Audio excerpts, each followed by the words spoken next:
Hi everybody, this is the Baseball Hut, the amazing, spectacular, terrific, the great one, the people's champion.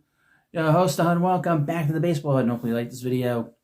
Hit that subscribe button. I just want to give you an update on the whole Cody Bellinger situation. It's down to 4 teams from what we've heard. Scott Boras whispered John Heyman put out a tweet earlier saying that he's weighing his interest between 4 teams, the Mets, the Yankees, and 2 others. I'm going to assume the 2 others are the Dodgers, because we've heard the Dodgers, and the Phillies. There's some desperate teams here, particularly the Phillies, who have egg on their face, and they ain't too happy that Bo Bichette's signed with the Mets. I understand they've been sort of belly aching about it down there in Philadelphia. Oh, well, too bad.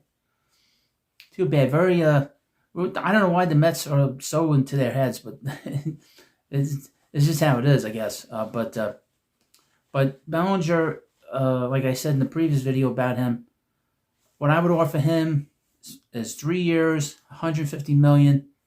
I think it's pretty fair. It's in line with some of the newer deals that are out there. You can become a free agent after the year, go back out on the market.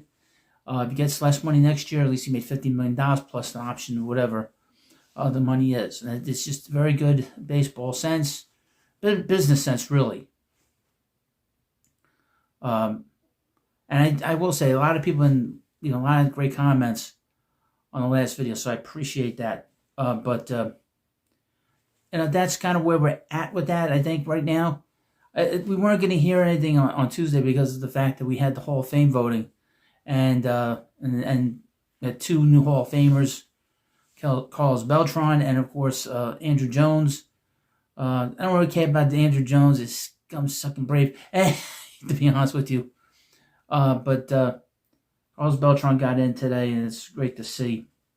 He's a great player, good guy, from what I can tell. And he should have gotten in a few years ago. This nonsense with this whole thing with the Astros situation was just ridiculous. He's the only player named in the thing, in the report. Terrible that he took the hit, only because he wasn't playing anymore. He was retired, but very well deserved. And I was thinking about this. The 2007 Mets, which did not win anything.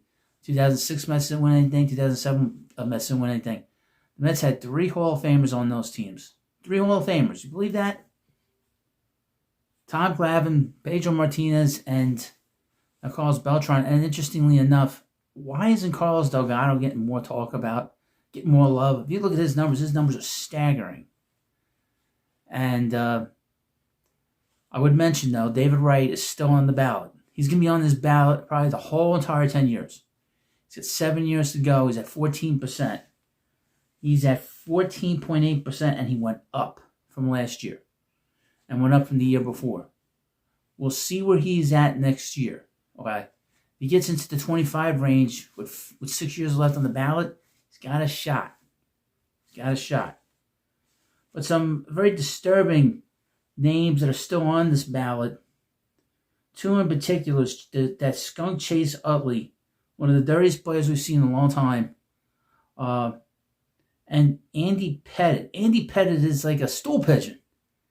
He points fingers at people, being on steroids. Oh, Roger Clemens was on steroids, and I took him too. But meanwhile, he's still on the ballot. How?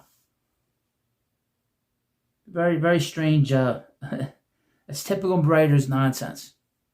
Standing for one player who's not nearly as great as some of the other players, but he's still on the ballot, and he's probably going to get in. But that's what's happened here today, and I didn't want to do a long video because we're not going to get any big moves today anyway. But I wanted to get this little update out there for you when it came to Bellinger. But let me know what you think about this video, and of course, please subscribe to the Baseball Hut, and I'll see you later.